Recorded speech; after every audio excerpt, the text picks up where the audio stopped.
Olá, está começando agora mais uma edição do Tricotando com o Eton Vital, que sou eu. E hoje nós estamos frente a frente com a atriz e blogueira Eleonora do Cerisier. Olá, tudo bem? Prazer estar aqui com vocês, né, no Tricotando. O Will é amiguinho da gente. E aí, hoje, nós escolhemos Eleonora como entrevistada, porque nós queremos saber algumas coisinhas, Lelis. Vixe, que medo!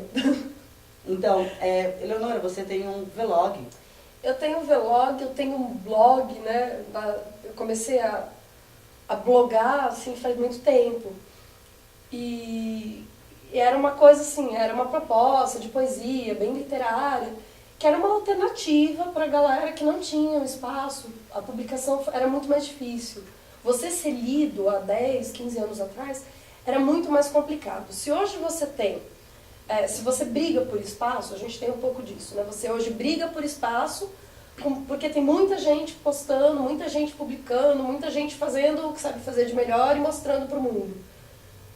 Você tem isso como perfil hoje, de dificuldade de encontrar, né, de se destacar. Você tinha 10, 15 anos dificuldade de encontrar o caminho. Então, se o cara tocava, ele tinha que procurar uma gravadora obrigatoriamente. Se a pessoa escrevia, ela ia procurar uma editora obrigatoriamente. E o blog, ele surge como uma alternativa. E eu, escritora, completamente frustrada, né? Assim, eu escrevo desde pequena. Eu acho que é uma coisa muito, muito da minha família. Meu pai escrevia, minha mãe escrevia. Era uma coisa que a gente fazia meio... Eu já comentei, como família. Um escrevia, mostrava para os outros na hora da janta. Era bem, bem assim que funcionava. E eu comecei a blogar, né? Virou verbo, né? Comecei a blogar. Eu criei um blog de poesia, Cobras e Lagartos, que não é por causa daquela novela detestável que eu ainda bem não assisti, essa novela. Eu sou conhecida também pela... Eu não gosto de nada, né? Eu reclamo de tudo. Sim. Eu reclamo da passagem de ônibus, eu reclamo da polícia, eu reclamo de não sei o quê. Mas, poxa, eu não reclamo sem fundamento, né? Eu acho que... Eu não reclamo e fico sentada. Tá, eu vou reclamar nos lugares, vou com o dedo no nariz. Mas voltando à história do blog. E depois, o blog Cobras e Lagartos era só de poesia. Ele ficou pequeno, porque eu tinha de proposta literária, e surgiu o Catálogo Suicida. Catálogo Suicida. Que é uma proposta de agregar várias outras formas. E dentro disso, inclusive foi você que me motivou. Por que você gosta de cinema? Por que você não faz uma crítica de cinema? Eu falei, puxa, mas as minhas críticas elas são tão longas. Era sempre uma dificuldade que eu tinha de sintetizar. Eu não consigo escrever em 1000 toques, falar sobre, eu vou falar sobre, não sei, um dos últimos filmes assim que me encantou, que foi o Albert Nobbs com a Glenn Close. Vou falar em 1000 toques sobre o filme. Eu não consigo. Eu preciso falar em 3, em 4, em 5 páginas. Sim. E aí as pessoas não leem, é óbvio que não leem. As pessoas querem tudo ligeiro, né? A gente está numa sociedade de velocidade, de adrenalina, não é na velocidade. As pessoas estão tão pegas de adrenalina que elas querem tudo rapidinho. Vai logo, vai logo. E você falou, faz alguma coisa de cinema, e acabou surgindo o Sessão Privada. Sim. Sessão Privada é um vlog que acontece numa privada, e a gente fala sobre, né, eu falo sobre cinema. É muito legal, eu acabo tendo a participação atrás das câmeras do meu namorado, Dan Baldassari, que faz a filmagem, tudo. E a gente tem essa proposta de fazer análises de cinema pouco usuais, né? E quando eu falo assim, pouco usual, o mote do vlog é analisar um filme dentro do banheiro. Então, se o filme é muito ruim, a gente joga o filme na privada, na descarga. Se o filme é bom, beleza, a gente corta. E o que acontece é que a galera curte, assim. Eu vejo que, às vezes, quando a crítica... eu não poupo as críticas. Quando a crítica é muito ferrenha, gera, às vezes, comentários. Outro dia eu tava vendo, né, no YouTube, assim, um comentário, você é meio babaca. O Selton Mello não precisou tirar a roupa. Eu tava criticando o filme do Selton Mello. Aí eu falei, puta, eu vou ter que responder pra esse rapaz, né? Olha, tudo bem, se você tá me chamando de babaca, legal, mas eu não tô pelada, eu tô enrolada numa toalha. Nudez é outra coisa, você quer que eu desenhe? E isso é legal, eu gosto de fazer esse tipo de crítica, eu gosto dessa reação do público. Acho que a reação do público, quando ela não é somente a reação do eu tô adorando, mas também do puta que pariu, você é um imbecil, você é um idiota. Essa coisa muito passional significa que você chegou de alguma forma, né? Você mexeu com os brios, você tocou. E tira a pessoa, né? Porque já pro cara se incomodar ao ponto de ir lá, deixar um recado no YouTube, ele fez uma conexão com você. E eu acabei conversando de uma forma muito legal com esse rapaz, porque ele começou, depois ele pediu desculpa, ele falou, poxa, não era isso, mas o filme tem coisas boas, era sobre o palhaço Selton Mello, que eu acho que não tem nada bom. Inclusive eu ando assim numa tristeza com o cinema nacional, porque eu acho que é a minha grande paixão, né? É cinema, não cinema nacional, é óbvio, né? Porque se eu vou me apaixonar por alguma coisa, eu vou me apaixonar por algo que preste. E a pessoa fala, mas tem coisa ótima no cinema nacional. Tem, mas na peneira. Você tem que passar um peneirão, e aí não adianta falar que é questão de dinheiro, isso, aquilo, porque os maiores produtores de cinema no mundo são os indianos. Sim. Então tá, bota os americanos no chinelo, eles têm uma linguagem própria, os filmes indianos, os comerciais, né, entre aspas, eles têm uma linguagem estética, linear, narrativa, totalmente diferente do que a gente pode conceber. E quando o filme é artístico, né, não sei porque a gente diz que o filme é comercial e o outro é artístico. Os dois têm arte embutida e os dois vão ser comerciados, né? Então, mas quando o filme ele tem traços estéticos mais acentuados, mais pensados, né? Eles são magníficos. E eu vejo, essa semana eu assisti O Assalto ao Banco Central, que era um filme que tem elementos incríveis. Fala assim, não, eu falei, vai funcionar. Poxa, tô eu sentada, né, começa o filme, a primeira cena, uma puta de uma cena de sexo gratuita. Sim. E eu com a minha filha falei, puxa, não olha, porque é explícito. E aí o que eu faço? O que eu penso disso? Eu penso que o cinema brasileiro, ele peca sempre porque ele vai ticando, né? O que a gente tem que ter? Cena de sexo, ticou. Tem que ter um esquisito, ticou. Tem alguém que fale diferente, ticou. Tem que ter uma gostosa, ticou. Tem que ter um ator global, ticou. Tem tudo isso, a gente tem um filme, não é assim. Né? Sendo que os melhores filmes brasileiros que eu vi foram de diretores independentes, né? Eu gosto muito de um filme, eu queria vê-lo de novo, se alguém aí tiver esse filme, por favor, entre em contato com a produção, faz uma cópia pirata, tá? Viu, Polícia Federal? Pirata. E me manda, chama Os Matadores, e outro filme que se chama Ação Entre Amigos. Um deles é com Murilo Benício. E eles se passam, foram rodados no Mato Grosso. Puta, que filme incrível, sobre violência naquela área do grande gado, né? Que filme corajoso, o diretor veio pra cá. Essas coisas vão murchando, né? Você tem um de cada. Me falaram muito bem dos Dois Coelhos, mas eu ainda não assisti, é mais difícil conseguir pirata, eu não uso internet, porque eu moro no fim do mundo, no oco do pau. E a internet não chega, eu não consigo fazer download, então eu sobrevivo da pirataria mesmo dos filmes, né? Daqui a pouco chega em casa, Polícia Federal, mão na cabeça! Os filmes estão tudo apreendidos. Fala, não, meu filho, quer levar, leva eu junto, né? Mas essa é a história do blog, né? Do vlog. Fui fazendo um percurso. Mas antes começou com a gente neste mesmo site, que é o trecolegal.com, quando você escrevia as suas resenhas. As resenhas. Em 2009. Nossa, e foi muito engraçado porque eu escrevia como homem. Sim.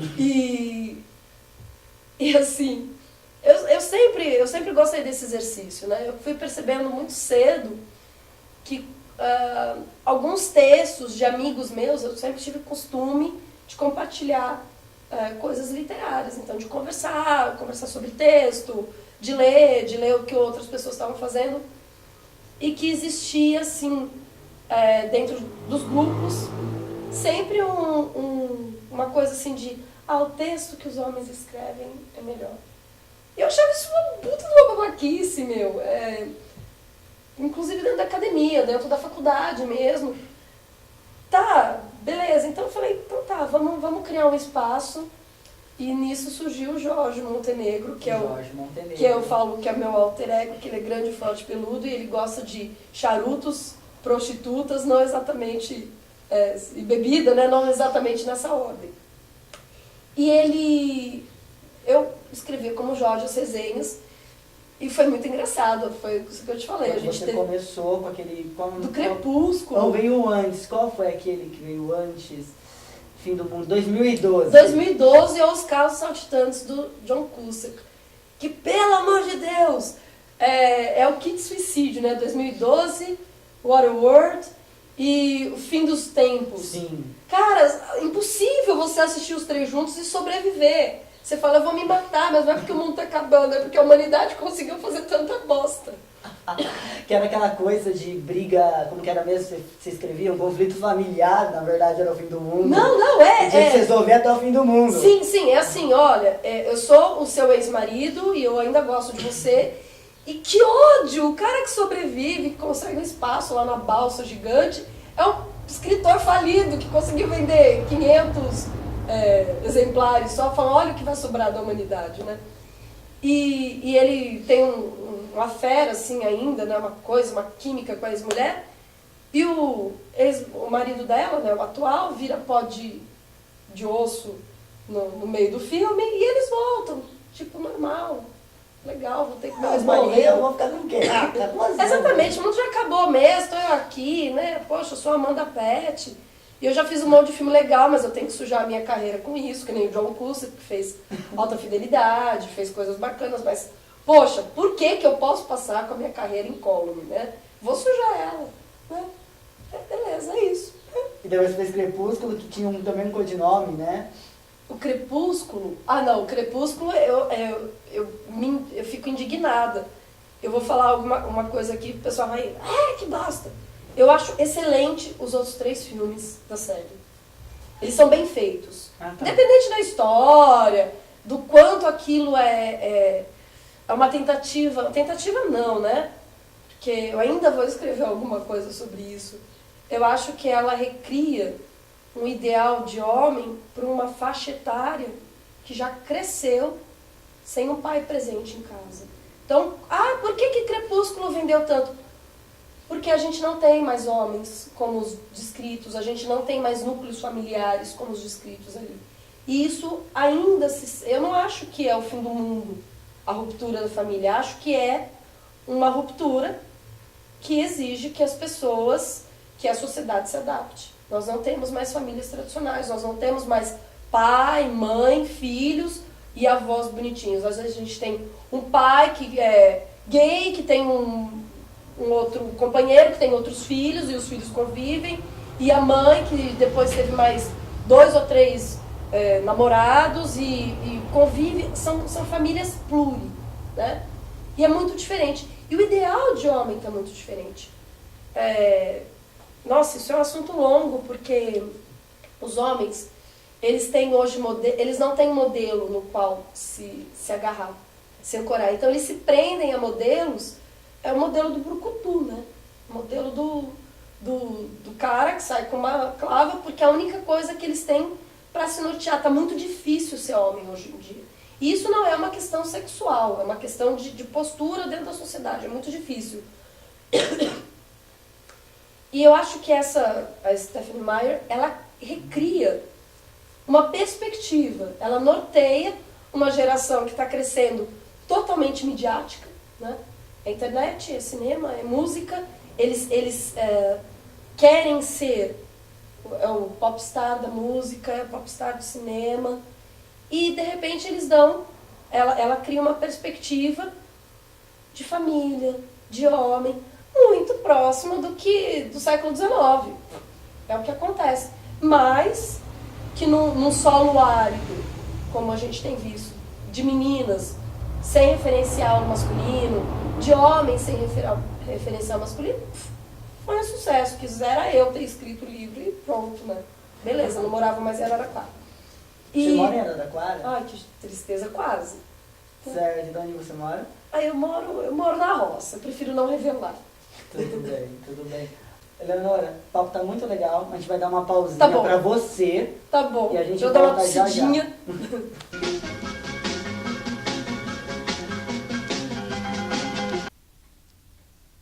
Domingão à tarde, bate aquela fome, o que fazer?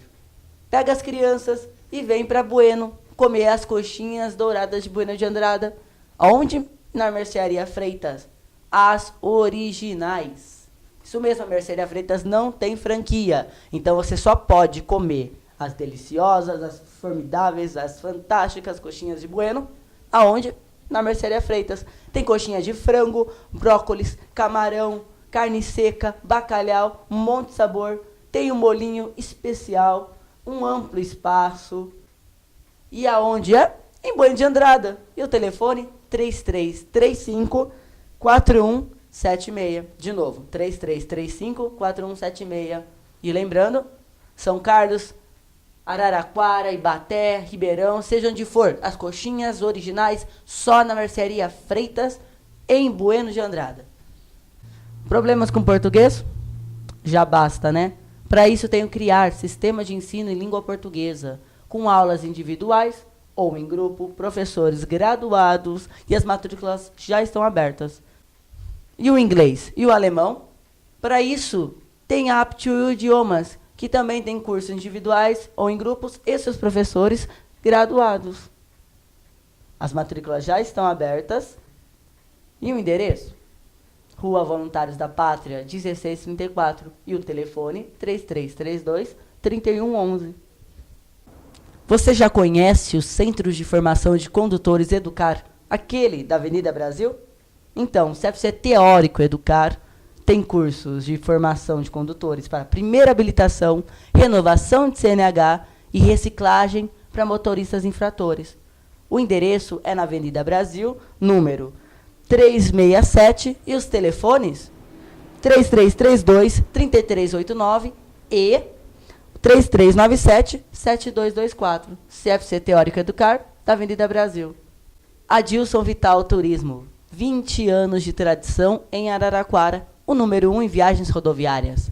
Tem Hopi Hari, tem São Paulo, tem Olambra, tem Olímpia, tem praias, roteiros mais calmos, roteiros mais agitados. E agora também com os roteiros da CVC. Adilson Turismo. E os endereços? Rua Padre Antônio Cesarino, Rua Padre Duarte. E o telefone é 3332-7715. Adilson Vital Turismo.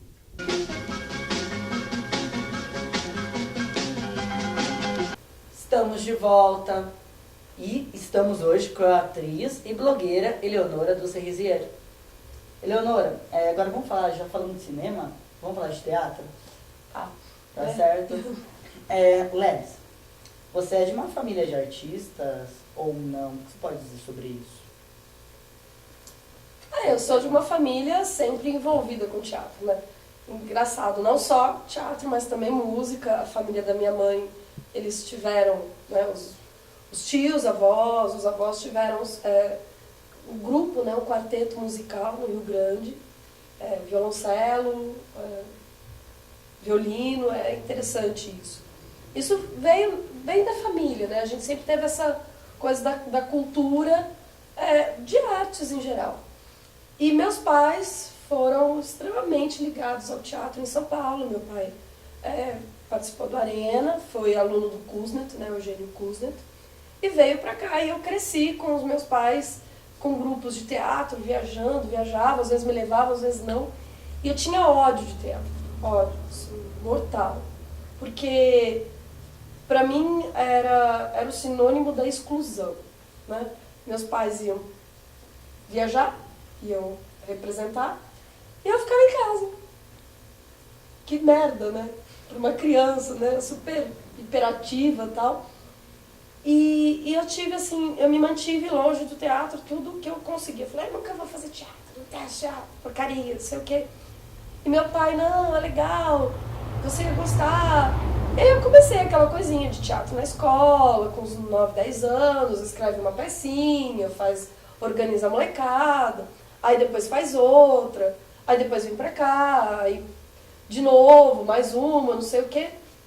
Quando eu vi, eu tava com um grupo de Matão, e a gente estava fazendo teatro e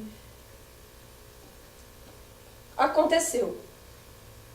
E depois, né, eu tive a oportunidade de entrar no primeiro curso técnico de teatro aqui do Técnico Ator, que eu não pude concluir porque eu fiquei grávida durante o curso e eu não fiquei legal de saúde, eu tive que parar. Mas ficou aquela coisa, né, de inacabado, eu achava legal, mas nunca tinha cogitado que o teatro pudesse ser uma profissão, que eu pudesse vir a trabalhar com teatro, que eu pudesse... nunca me considerei boa atriz, isso era uma coisa impeditiva, né? Eu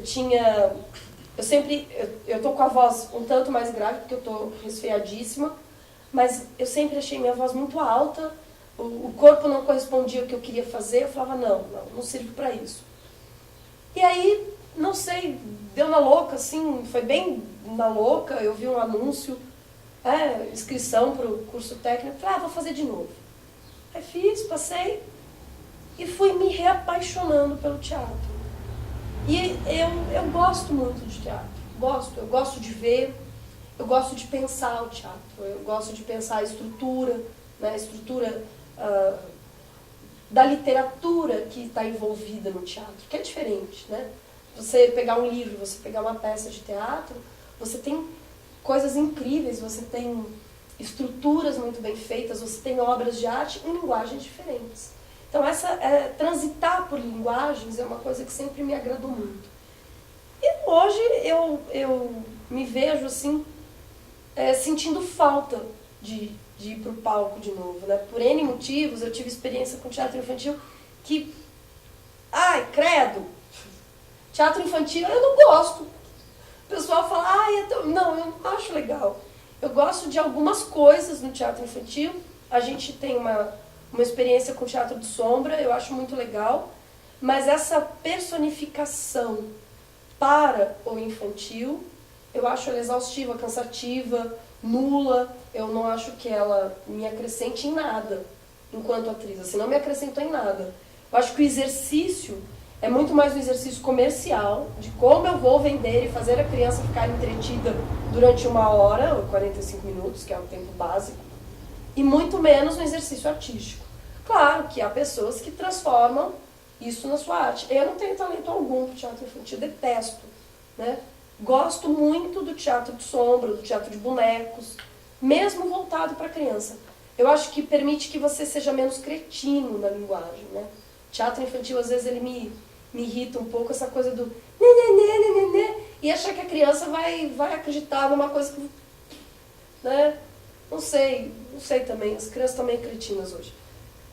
Então, né, culpa dos pais, culpa da falta de pais, os pais não educam, né, a gente não tem coisas de qualidade para o grande público, né? Tem, uma vez ou outra, não vou dizer que nunca aparece, mas você tem um esvaziamento muito grande, um afunilamento de qualidade absurdo, e isso está se refletindo numa sociedade de boçais, né? De pessoas que vivem no mais do mesmo. E aí, eu acho que daí que veio um pouco a coisa de, nossa, a Lely só reclama. Não, eu não só reclamo, mas eu convivi, eu não sou menina, né? Eu convivi eu ainda tenho um resquício de lembrança de uma sociedade com um pouco mais de qualidade, né? Em algumas coisas. Então, tem gente que fala assim, funk é legal, é manifestação cultural. Funk é uma porra, né? Uma bosta. Né? Uma sexualização brutal da infância. E ao mesmo tempo você tem, de um lado, uma sexualização brutal da infância e do outro, uma supervalorização da infância, né? A criança não pode trabalhar, não pode fazer isso, não pode fazer aquilo, mas ela pode trepar. Isso para mim é como construir uma sociedade fadada ao insucesso, é básico. Então, o teatro, eu acho, a gente começou no teatro, já estou reclamando de novo, né? Eu gosto muito de teatro, eu gosto muito do palco, eu gosto muito do exercício, de estar aqui, estou construindo uma coisa aqui, e eu estou vendo isso se desdobrar numa outra realidade, num outro ser, né? Isso é incrível. É incrível. E você só me diz uma coisa, que colocação você ficou quando você entrou nesse segundo técnico? Segundo lugar. Se o primeiro lugar saiu, você concluiu como primeiro lugar? Eu não sei se isso seria viável da gente dizer. Porque houve uma prova técnica, eu fiquei em segundo lugar por meio ponto, e depois, quando ocorre a conclusão, eu acho que você não se forma mais como primeiro, como segundo, né? Porque você tem isso diluído no grupo. E foi, na realidade, eu vejo ali, dentro do grupo no qual eu me formei, pessoas talentosíssimas, muito. Eu aprendi muito com as pessoas, independente de questões pessoais, de questões de valoração. Grupos de teatro geralmente tem muito atrito, mas eu aprendi muito ali dentro. E pessoas, poxa, eu não poderia nunca dizer que eu me formei como a primeira, porque eu consigo citar pelo menos 10 pessoas que eu considero num nível de interpretação muito mais alto do que o meu, muito mais preparadas. Eu sou desbocada, sou debochada, né? Coisa que eu nunca tinha pensado em fazer, que era o humor, porque eu me achava muito séria. Ao longo da vida eu falar, não existe isso em mim, né? Então, assim, eu sou extremamente canastrona. Não existe a possibilidade de que eu seja considerada uma boa atriz em coisas muito sérias, né? Bem por aí, mas... Mais uma perguntinha. Como tá pra você, o que você vê da cultura em Araraquara?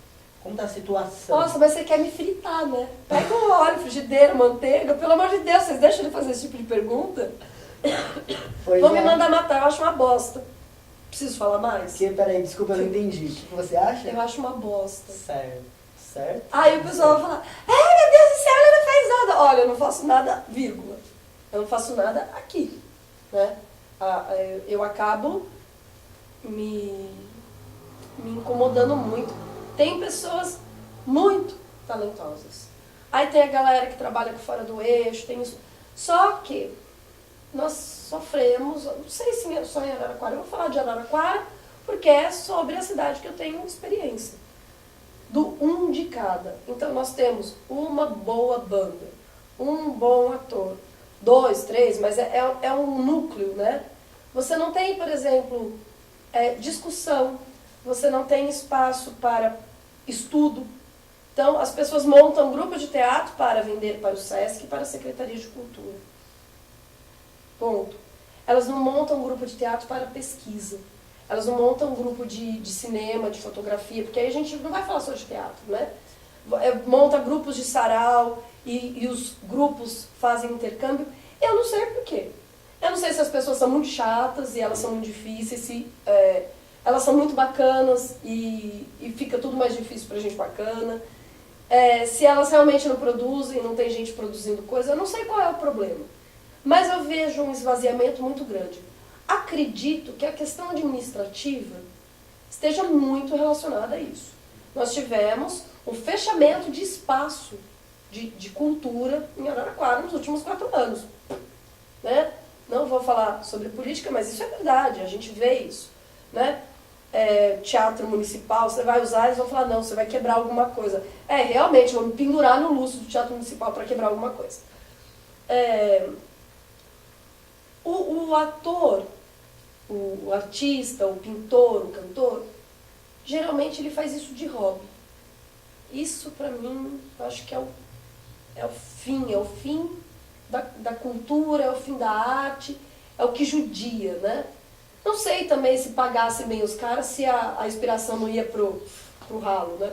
talvez a inspiração venha de toda a dificuldade, mas é muito complicado você ter grupos se juntando em determinados momentos, né, momento de edital, e eles se separando. Aí se juntam, aí se separam. E eu vejo pessoas com muito talento, com muita condição, né? Quando eu falo que a cultura aqui é uma bosta, não digo que não haja pessoas talentosíssimas. Temos músicos incríveis em Araraquara, atores incríveis, algumas pessoas escrevendo muito bem. Não diria que eu tenho visto coisas muito magníficas na área de literatura e na área de dança. Há pessoas dançando muito bem, mas música e teatro com certeza seria o ponto forte, né? Inclusive circo, tem uma galera se esforçando muito para ter um espaço. Essa coisa de ser hobby, né? Mata, meu. Não pode. O cara tem que se dedicar, tem que ter um grupo de pesquisa. Vamos estudar teatro num outro nível, vamos estudar música num outro patamar. Isso não tem. Mas não é uma questão isolada da cidade, é uma questão do país, é uma questão da consciência. Se você der, faz um exercício com uma criança, entendeu? Dê R$100 para ela e peça para que ela divida entre entretenimento, consumo, alimento e cultura, né? Provavelmente ela não vai conseguir definir, entretenimento ela vai separar um dinheiro ou para ir, sei lá, num brinquedo, ou para ir ao cinema, no máximo, porque é uma camada que vai ainda ao cinema, outra não, você já tem esvaziamento. Aí você vai ter a criançada pensando em besteira, você vai ter mais uma fatia imaginando, não sei, o que fazer com aquilo, e a cultura vai ficar vaga, né? Vai ficar aquela coisa assim de, o que é cultura? Eu vou comprar um livro? Né? Como se investe em cultura? Então, quando você fala com uma criança, quando você fala com um adulto, você vai entender o que o governo pensa. Nós não temos uma visão bem definida do que é a cultura, do que nós temos que desenvolver para fortalecer ações culturais, para fortalecer o pensamento cultural no país. Porque cultura não é só teatro, música, cinema, não. Tem outras coisas, né? É a manutenção do folclore, é o fortalecimento de certas tradições, né? O Brasil é pouquíssimo tradicionalista. Nós somos um país que abandona o passado sem ter aprendido com ele, né? A gente precisa só abandonar, acho que só tem como você romper com o passado a hora que você estrutura, né? Um rompimento, porque aquilo não serve mais. Não, a gente abandona porque, não, é velho, chega, né? É complicado isso. Então, eu acredito que o problema cultural em Araraquara seja o problema cultural do Brasil inteiro. Então, é complicado. Essa é a palavra, é complicado. Não diria que é complicado, eu acho que é exíguo. A cultura em Araraquara é exígua e centralizada. Então, tá, a cultura exígua e centralizada, essa vai ser a sua conclusão, porque já deu o nosso tempo. Chega, eu já tô falando aqui, eu preciso ir embora. A conversa foi muito boa. Eu que agradeço. Espero um dia poder sei lá, um dia ter você nesse sofá novamente, ou outro sofá. Sempre que vocês quiserem, eu espero que seja tipo um sofá. Um sofazão. Escrito assim, Will, gostoso, gostosérrimo. Maravilhoso. Agora eu que vou tricotar com ele. Tá bom? Tá bom, brigadíssimo. Obrigada a você, Will. É sempre um prazer. Não, o prazer é nosso. Espero que vocês tenham gostado. A gente volta semana que vem com Tricotando, porque é tricotando que a gente se entende. Vai lá.